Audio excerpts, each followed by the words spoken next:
Hello Dramalings, this video is all about the rules of improv. There are a myriad of rules that you'll find on the internet. This is a selection I've made from all of them, and one thing I do say is once you know the rules, you can tweak the rules, you can mess with them a bit, but there are some hard and fast rules that are really important to good improv, and so it's important to know them. And the first one, and possibly the most important, is no blocking. So we're not talking blocking in terms of staging, we're talking blocking instead in the terms of no, I'm not going to accept that offer for progressing the improv. So it's really important that you accept offers and you don't block.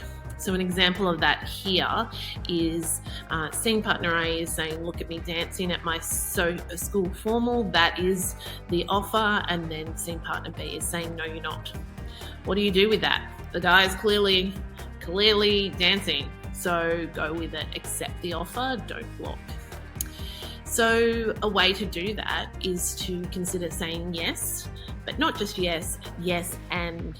Yes and is a pillar of improvisation. It is an acceptance principle. It's really helpful for moving stuff, moving story, moving forward, moving character development. Yes and will get you places in your improvisation. You can see the example here. Look at me, I'm dancing at my school formal, at my school dance. He clearly was, and then scene partner B says, yes and have you tried this new dance move? Let me show you. So another thing to consider is working on not upstaging your scene partners. Improvisation is about teamwork and scene work. It's boring if you upstage people. There are no stars, there are no divas. It just hogs the limelight and it's dull for the audience. So working together is really important. You can see an example here of someone upstaging our two dancers from the previous scene.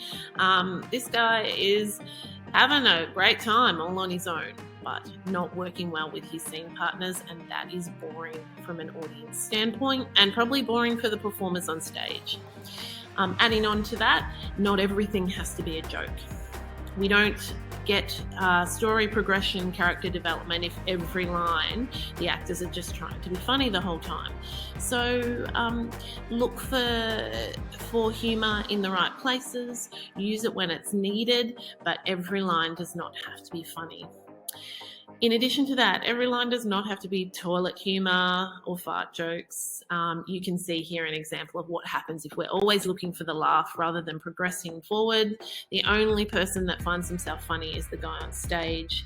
And something that adds to is if the guy on stage or the people on stage are laughing at their own jokes, that's boring for your audience as well. So making everything funny can really be a lack of focus. So really just find the humour where it actually occurs. So when in doubt, because sometimes you will struggle in an improv scene, what you need to do then is try and change it up.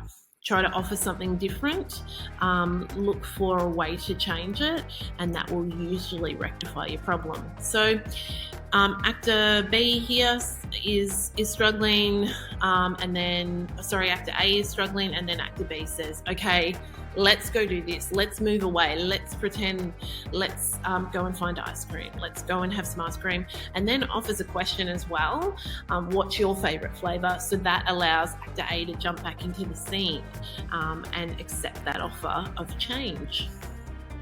Don't try so hard.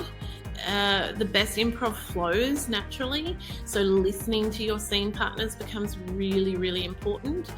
It allows a really nice flow and will feel much more natural. So by not looking for the humour in everything, you'll probably get natural humour through not trying so hard. It allows you to play and have fun. That's the best way. That's the best part about improv, is that you are playing, you're having fun, you're trying things, and you're just letting it flow naturally. Make statements. Don't just bounce questions back, offer statements. So don't be like, what's your favorite ice cream? I don't know, what's yours? Do you like chocolate? I do. Do you like chocolate? It's dull. It's going to stop the natural flow. We don't do that in real life. We will make statements. We will take the conversation for a bit.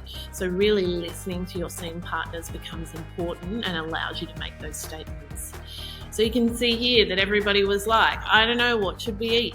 Where should we go? What's for dinner? Where are we going? And then finally someone jumps in and says, I've ordered pizza to be delivered to my place. Let's go. A direct statement. It allows that next scene, that progression. So important.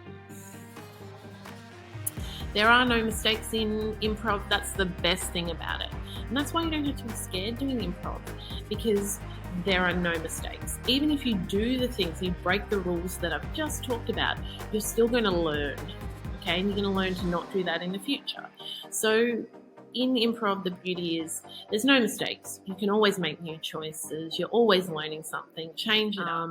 It's the best thing about improv. So keep it up, follow these rules, give them a go, and have fun.